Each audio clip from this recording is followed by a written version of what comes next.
I spent $30 at the grocery store today, and this is what I got.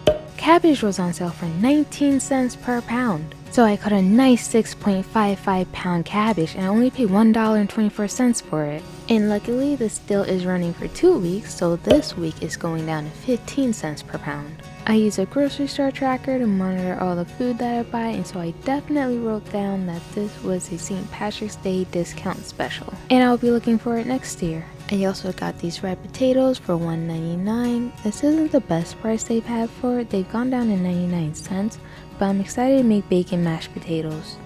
And same thing with the carrots as well. This is my first time tracking raspberries, so I got them for $2.99. And as of right now, chicken could go as low as $2.49 per pound. And I'm trying to break the habit of brand loyalty. If it's good enough for a grocery store, then it's good enough for me. So usually I go for the Sargento cheese, but today I went with Borden because it's $1.99. Then I saw that pasta sauce can go for as low as $1.77 depending on the size. Then I learned how to make cabbage Alfredo with chicken. I'm excited for this to be my new meal prep meal. All the ingredients together came out to $17.14, and with the giant pot that I made there were 8 servings. So each bowl came out to $2.14. What do you think?